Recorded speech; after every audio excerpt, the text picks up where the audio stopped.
معزز مکرم علماء کرام، قابل قدر حضرات حجاج کرام،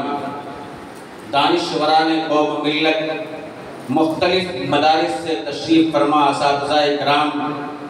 اور آج کے اس مظاہرہ حسن کرت میں شریک ہونے والے مزاحمین طلبہ کرام، آج کے اس خوشگوار لمحات میں اور آج کے حسین موقع پر پرولیا ضلع کے ایک ادنا خادم ہونے کی حیثیت سے آپ تمام حضرات کو دل کی اتھا گہرائی سے مبارکباد پیش کرتا ہوں، اور اس انتظامیہ کو اور اس مدارس اسلامیہ ہجولی کے تمام کارکنان، اساتذہ، ذمہ داران، ان سبوں کو میں مبارکباد پیش کرتا ہوں کہ آپ تمام حضرات نے ہم جیسے لوگوں اور پرولیا کے تمام لوگوں کو ایک دشا دکھلائی ہے۔ امید ہے کہ آپ کی اس دکھلائی ہوئی راہ آنے والے لوگوں کو چلنے میں سہولت پیدا ہوگی اور وہ راستے کھلیں گے،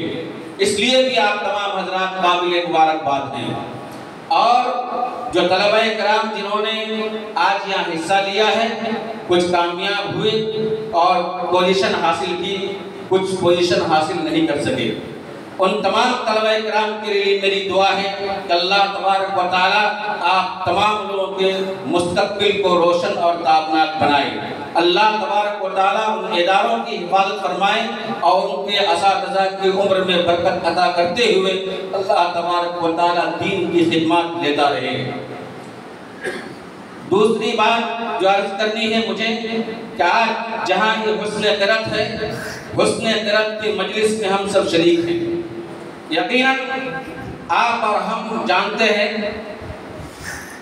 کہ قرآن مجید کے ساتھ ایک معمولی سا کپڑے کا، کبھی اچھا کپڑا، اکثر معمولی سا کپڑے کا ایک جزدان لگایا جاتا ہے، لیکن وہ کپڑا معمولی ہوتا ہے،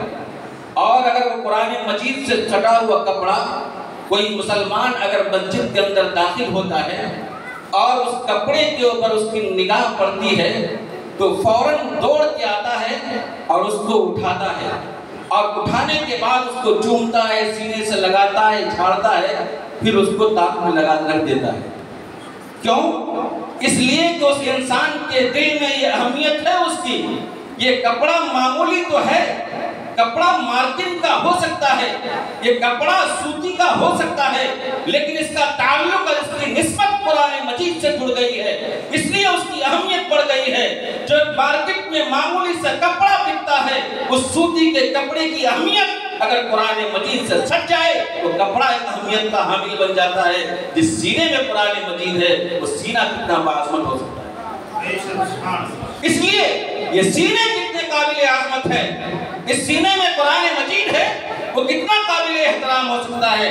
ان سینوں میں قرآن جمائے اور بسائے رکھنے والے ان طلبہ کرام، ان حفاظ کرام، ان علماء کرام کی قدر کرنے کی بھی ہم کوشش کرنی چاہیے کہ اللہ تبارک و تعالیٰ ان کی قدر کرنے کی توفیق عطا فرمائے۔ کہ جیسے قرآن مجید جیسی عظمت والی کتاب جو اللہ کا کلام ہے، جو ہماری آئیڈیل ہے، ہماری دین و شریعت اس کا محسن، اسی کے مطابق ہم زندگی گزارتے ہیں، اس لیے وہ قرآن ان کے سینے پہ ہے، ان جیسے لوگوں کی ہمیں قدر کرنی چاہیے۔ دوسری بات جو آج ہم اس کا ایک حصہ، ایک پارٹ یہ ہے کہ ہم حجاج کرام جو تمام حج کر کے تشریف لائے ہیں، اس حجاج کرام کے حوالے سے بہت ساری باتیں آئی، ہمارے معزز علماء کرام ابھی بہت ساری باتیں انہوں نے کی، حج نہیں کرنے سے کیا وہ تفصیل۔ میں صرف ایک حدیث بیان عرض کیا اور میں نے نقل کی ہے، اس کا صرف ترجمہ کرنا چاہتا ہوں۔ اللہ کے نبی جناب محمد رسول اللہ صلی اللہ علیہ وسلم نے فرمایا کہ جو حاجی حج کرتا ہے، حج کرنے گیا اور حج کے دوران اگر اس نے فسق و فجور اور گناہ کا کام نہیں کیا، وہ حج کر کے آیا، حج مقبول مبرور ہوا، اور وہ حج کر کے آیا اگر گناہ کیے ہوئے حج کر لیا وہ، تو وہ اس طرح انسان بن کے وہاں سے آتا ہے رجع کیوم ولدتہ امہ، اسی طرح ہے جس طرح ماں کے پیٹ سے آج ہی وہ جنم لیا، یعنی گناہوں سے اس طرح پاک و صاف ہو کر کے آتا ہے کہ بالکل دھل کر کے آتا ہے. تو آپ تمام حضرات جو حج کر کے تشریف لائے ہیں, یقیناً آپ کو اللہ تبارک و تعالیٰ نے یہ بڑی سعادت کا موقع عطا کیا ہے اور آپ اس طرح دھلے دھلائے وہاں سے تشریف لائے ہیں. ہمیں اور آپ کو, ہم سبوں کو یہ چاہیے کہ آپ تمام حضرات سے ایسے موقع پر دعائیں لیں تاکہ جن لوگوں کو اب تک توفیق نہیں ملی ہے, اللہ تبارک و تعالیٰ آپ کے دھلے ہوئے آنے کی وہ دعائیں قبول کرے اور تمام مسلمانوں کو اس مقامات مقدسہ کی زیارت کرنے کی توفیق عطا فرمائیں. اور آپ تمام حضرات سے اس خادم کی گزارش, مؤدبانہ اپیل اور یہ درخواست ہوگی کہ آپ دھلے ہوئے آئے ہیں, آپ کی اور ہم سبوں کی یہ ذمہ داری بنتی ہے کہ دھلی ہوئی زندگی کو پھر آلائشوں میں ڈالنے کا موقع نہ دیں. اس دھلی ہوئی زندگی کو صاف ستھری بنائے رکھی جائے اور اپنے اس دھلی ہوئی زندگی کی ذمہ داری کاندھوں پہ آتی ہے تو ذمہ داریاں اور مزید بڑھتی چلی جاتی ہے. ہم وہاں سے آئے, اللہ نے موقع دیا, ہم کوشش یہ کریں کہ اپنی زندگی کو بہتر بنا کے خود بھی رکھیں گے اور اپنے عمل سے, اپنے کردار سے, اپنے کیریکٹر سے, اپنے چرتر سے اپنے سماج کو بھی اور اپنے گھر کو بھی اور اپنے اطراف اور علاقے کو بھی اچھا بنانے کی کوشش کریں گے. یہ فکر ہے, یہی پیغام اور یہی گزارش. اور آپ تمام حضرات ہم سبوں کے لیے یہ دعائیں کریں کہ آپ نے اس مقامات مقدسہ کو دیکھا اور عشق الہی کا وہ مظہر آپ کے سامنے میں تھا, جہاں آپ نے اللہ اس کے رسول کی محبت میں اپنے تمام چیزوں کو پیسہ ہونے کے باوجود سب کچھ چھوڑ دیا اور اللہ کے رب میں لبیک لبیک کی صدائیں لگاتے ہوئے پورے اطراف کا طوافوں میں, صفا میں, مروہ میں چکر لگایا. وہ صرف عشق الہی کا وہ مظہر تھا کہ اللہ نے حکم دیا کہ تمہارے کپڑے اچھے ہو سکتے ہیں لیکن یہاں تم سب ایک ہو. وہ مثال آپ نے پیش کر دی ہے اور آپ وہاں سے وہ دیکھ کر کے آئے ہیں. اس لیے یہاں بھی اس عشق الہی کے مظہر کو سامنے میں رکھتے ہوئے اسی اتحاد, اسی یگانگت, وہی اتفاق اور وہی بھائی چارہ کی مثال پیش کرنے کی کوشش کی اور سماج میں اس کو بانٹنے کی کوشش کی. تیسری بات جو میں عرض کرنا چاہ رہا تھا, ابھی ہم سے پہلے ہمارے نہایت ہی قابل اور محترم اور معزز اور بزرگ عالم دین حضرت مولانا فاضل اللہ صاحب قاسمی دامت برکاتہم العالیہ اور ہمارے یہاں جرگسٹ جو موجود ہیں امجد قادری صاحب جنگل محل کے, انہوں نے بھی ایک حوالے سے آپ لوگوں کی طرف اشارہ کیا. میں اس حوالے سے ایک بات عرض کر کے اپنی بات ختم کر دوں گا. وہ عرض یہ ہے کہ ہم سب مسلمان ہیں اور شریعت کے مطابق زندگی گزارنا ہی کامیابی اور کامرانی. شریعت کے بغیر اگر ہماری زندگی کٹ جائے, شریعت کی پٹری سے اگر ہماری گاڑی اتر جائے تو دنیا میں بھی ناکامی ہمارا مقدر بن جائے گی اور آخرت میں بھی ناکامی ہمیں رسوائی کا سامنا کرنا ہوگا. اللہ نے حکم دیا شریعت پہ چلنے کا, ہم اس پہ چلتے ہیں. اللہ نے ہم کو بتایا طریقہ قرآن کی حدیث کی روشنی میں, ہم اس پہ چلتے ہیں, زندگی گزارتے ہیں اور انشاءاللہ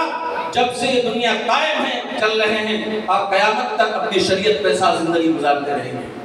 یہ نظام ہے. ہم اور آپ جس ملک میں رہتے ہیں, جس دھرتی پہ رہتے ہیں, یہ سمویدھانک ملک ہے, یہاں دستور سے چلتا ہے, آئین سے چلتا ہے, یہاں کے سمویدھان نظام بنا ہوا ہے. اس ملک کے سمویدھان نے جہاں ہمیں اور آپ کو اسی طرح اس ملک میں بسنے والے جتنے دھرم کے لوگ ہیں سب لوگوں کو اپنے دھرم کے مطابق زندگی گزارنے, اس پر چلنے, اس پر عمل کرنے, اس کے پرچار کرنے اور اپنے دھارمک اداروں کو کھولنے کی اجازت یہاں کے سمویدھان نے دیا. ہم شریعت پہ, اللہ کے حکم پہ چلتے ہیں, ہم اسلام مسلم پرسنل لا پہ سمویدھانک طور پہ بھی چلتے ہیں, لیکن کبھی کبھی یہ نظام بنتا گیا, مختلف موقعوں پہ ہمیں ستایا گیا, ہمیں پریشان کیا گیا, شک کی شبہ گھمائی گئی, مختلف جہات پہ اسلامی قانون کے اوپر اسلامی قانون کو نشانہ بنایا گیا. کبھی قرآن کا معاملہ, کبھی طلاق کا معاملہ, کبھی NRC کا معاملہ, کبھی برقعے کا معاملہ, کبھی حجاب کا معاملہ, مختلف موقع پہ ہمیں ایسا پریشان کیا گیا اور ایک آواز اور صدا لگائی گئی کہ اس ملک میں ایک قانون لاگو کر دیا جائے, یعنی ہمارے جو ادھیکار دیا گیا سمویدھان میں اس کو ختم کرنے کی کوشش کی جائے. ایسے موقع پر اس سے پہلے بھی 2018 میں, اس سے پہلے بھی بات آئی تھی. اس وقت کے آل انڈیا مسلم پرسنل لا بورڈ کے ذمہ داروں نے لا کمیشن سے ملاقات کر کے کہا تھا کہ اگر ہندوستان جیسے ملک میں جہاں یہ مختلف پھولوں کا گلدستہ ہے, جہاں یہ انیکتا میں ایکتا ہے, اگر اس ملک میں یونیفارم سول کوڈ جیسے قانون کو لاگو کیا جائے, یہاں کا اتحاد پارا پارا ہوگا, یہاں کا اتفاق ختم ہوگا, فرقہ بندی ہوگی,